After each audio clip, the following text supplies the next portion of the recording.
నమస్తే, నేను Ashok. Welcome to ప్రజా చైతన్యం. పార్టీకి సంబంధించిన వ్యవహారాలపైన జగన్మోహన్ రెడ్డి పూర్తిగా దృష్టి పెడుతూ వస్తున్నారు. పార్టీకి సంబంధించిన కార్యక్రమాలు అయితే గతంలో అధికారంలో ఉన్నటువంటి చేసినటువంటి తప్పుల్ని సరిదిద్దుకుంటూ కొత్త పార్టీ నిర్మాణం పైన, పార్టీకి సంబంధించిన వ్యవహారాలపైన ఆయనకి పూర్తిగా సమయం కేటాయిస్తూ దానికి సంబంధించిన కార్యక్రమాలన్నింటినీ కూడా చూస్తూ ఉన్నారు. అయితే పార్టీకి సంబంధించిన కొంతమంది కీలక వ్యక్తులపైన, నియోజకవర్గానికి సంబంధించిన ఇన్ఛార్జీలపైన జగన్మోహన్ రెడ్డి ఇటీవల సీరియస్ వార్నింగ్ ఇచ్చినట్టు కూడా తెలుస్తుంది. దాదాపు 14 నుంచి 18 నియోజకవర్గాలకు సంబంధించిన సమన్వయకర్తలపైన, ఆ నియోజకవర్గానికి సంబంధించిన నేతలపైన కూడా జగన్మోహన్ రెడ్డి సీరియస్ అయ్యారంట. ఎందుకు సీరియస్ అయ్యారంటే, గతంలో డిసెంబర్లో పవర్ ఛార్జీల పెంపు పైన వైసీపీ ఒక పోరుబాటుకు సిద్ధమైనటువంటి నేపథ్యంలో అన్ని నియోజకవర్గాల్లో కలెక్టర్ల దగ్గరికి వెళ్ళి వినతి పత్రాలు ఇవ్వాలి. దాంతోపాటు నియోజకవర్గాలకు సంబంధించి, జిల్లాలకు సంబంధించి ఉన్నటువంటి కార్యాలయాల దగ్గర ధర్నాలు చేయాలంటూ కూడా ఆయన చెప్తూ వచ్చారు, ఒక ఇండికేషన్ ఇచ్చారు. ఈ కార్యక్రమంలో కూడా వైసీపీకి సంబంధించిన శ్రేణులు, వైసీపీకి సంబంధించిన కార్యకర్తలు, పార్టీ నేతలందరూ కూడా ఎక్కువగా పార్టిసిపేట్ చేస్తూ ఉన్నారు.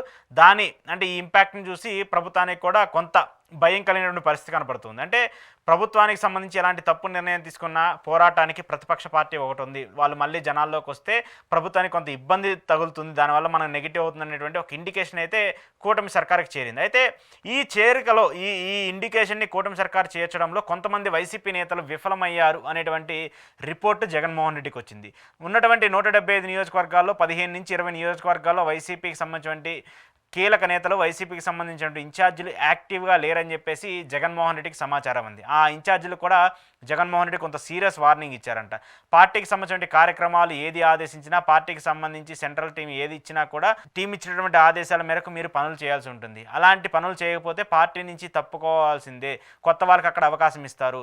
పార్టీలో కొనసాగుతూ పార్టీకి సంబంధించిన కార్యక్రమాలు లేదా కావచ్చు, లేదంటే ప్రభుత్వానికి సంబంధించిన వ్యవహారాల మీద కావచ్చు, పోరాటం చేయకపోతే మాత్రం పార్టీలో ఉండి కూడా ఉపయోగం ఉండదు. ఇప్పటికే కొన్ని ఇబ్బందుల వల్ల, కొన్ని పార్టీలో ఉన్నటువంటి ఇంటర్నల్ క్లాషెస్ వల్ల పార్టీ నష్టపోయింది.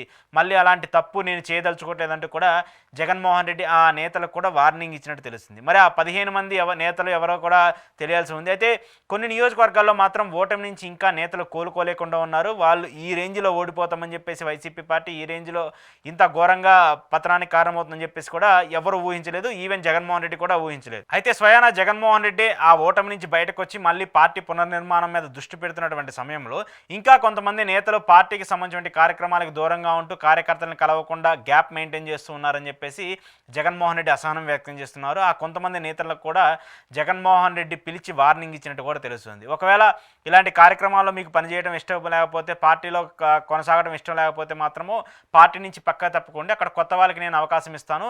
ఇంకా పార్టీకి సంబంధించి, పార్టీ కోసం, ప్రజల కోసం, వైసీపీ కోసం పనిచేయడానికి చాలామంది వ్యక్తులు సిద్ధంగా ఉన్నారు.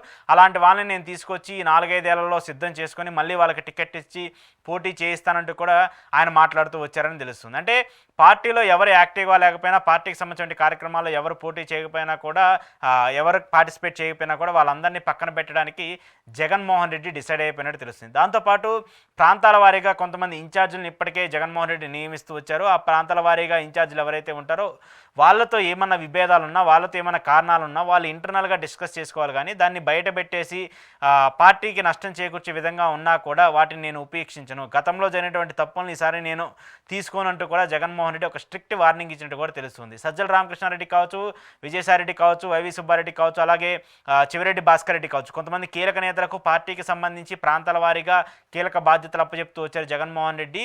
వీళ్ళందరూ కూడా పార్టీకి సంబంధించిన నియోజకవర్గాలకు సంబంధించిన ఇన్ఛార్జీలతో ఎప్పుడప్పుడు సమావేశం అవుతూ పార్టీకి సంబంధించిన కార్యక్రమాలతో, పార్టీకి సంబంధించిన వ్యవహారాలతో వాళ్ళందరూ కూడా చర్చిస్తూ వస్తారు. సో వీళ్ళ మాటను దాటేసి, వీళ్ళతో ఏమైనా విభేదాలు ఉన్నా, వీళ్ళతో ఏమైనా క్లాషెస్ ఉన్నా కూడా వాటిని బయటపెట్టి ఒకరి మీద ఒకరిని ఆరోపణలు చేసి పార్టీని చులకన భావంగా మారిస్తే మాత్రం ఒప్పుకునే పరిస్థితే లేదంటూ కూడా జగన్మోహన్ రెడ్డి ఒక స్ట్రిక్ట్ వార్నింగ్ ఇస్తూ వచ్చారు. దాంతోపాటు ఎవరైతే పార్టీని వదిలి రాజీనామా చేసి ఇతర పార్టీల్లో చేరినటువంటి నేతలందరూ అన్నారో వాళ్ళందరినీ మళ్ళీ తిరిగి పార్టీలోకి తీసుకోకూడదని చెప్పేసి కూడా జగన్మోహన్ రెడ్డి డిసైడ్ అయినట్టు తెలుస్తుంది. బాలినేని శ్రీనివాసరెడ్డి కావచ్చు, అలాగే కిలార్ రోసే కావచ్చు, ఆళ్ళ నాని కావచ్చు, ఇలా పలువురు కీలక నేతలు వైసీపీ పార్టీ అధికారంలోకి వచ్చినప్పుడు కీలకంగా మంత్రి పదవులు పొంది అక్కడ ఆ 5 ఏళ్ల పాటు, ఆ 2.5 ఏళ్ల పాటు కీలకంగా ఉన్నటువంటి వ్యక్తులు పార్టీ ఓడిపోయిన తర్వాత వెంటనే పార్టీకి రాజీనామా చేసి ఇతర పార్టీలో చేసినటువంటి తరుణంలో వాళ్ళందరినీ కూడా మళ్ళీ తిరిగి పార్టీలోకి తీసుకోకూడదని చెప్పేసి కూడా పార్టీ అధిష్టానం డిసైడ్ అయినట్టు కూడా అర్థమవుతుంది. వాళ్ళందరి ప్లేసుల్లో కొత్త వ్యక్తులకి అవకాశం ఇచ్చి అక్కడ వైసీపీని అభివృద్ధి చేయాలని చెప్పేసి కూడా జగన్మోహన్ రెడ్డి ఆదేశాలు జారీ చేసి ఇప్పటికే చాలా నియోజకవర్గాలకు సంబంధించి, చాలా ప్రాంతాలకు సంబంధించి వాళ్ళందరికీ కూడా కార్యక్రమాల్లో పాల్గొనాలని చెప్పేసి కూడా ఆయన ఆదేశాలు జారీ చేస్తూ వస్తున్నారు. కూటమి సర్కారు మీద భారీ వ్యతిరేకత ఉన్నటువంటి నేపథ్యంలో ఆ వ్యతిరేకతను అందిపుచ్చుకొని నియోజకవర్గాల్లో పార్టీని బలోపేతం చేసి మళ్ళీ రాబోయే ఎన్నికలకు మరింత దృఢంగా వైసీపీని తయారు చేయాలని చెప్పేసి కూడా నేతలకు జగన్మోహన్ రెడ్డి దిశానిర్దేశం చేయబోతున్నారు. అయితే ఫిబ్రవరి తర్వాత ఆయన అన్ని జిల్లాల్లో అన్ని నియోజకవర్గాల్లో పర్యటిస్తానని చెప్పినటువంటి నేపథ్యంలో ఆ పర్యటించే సమయంలో ప్రతి జిల్లాకు సంబంధించిన నేతలతో కావచ్చు, జిల్లా ఇన్ఛార్జీలతో కావచ్చు ఆయన సమావేశం కానున్నారు. సమావేశమయ్యి నియోజకవర్గానికి సంబంధించిన ఇబ్బందులపైన, అక్కడ ఉన్నటువంటి లోకల్ ఈక్వేషన్స్ పైన, లోకల్గా ఉన్నటువంటి లీడర్ల మధ్య సమన్వయం పైన కూడా ఆయన చర్చించబోతూ ఉన్నారు.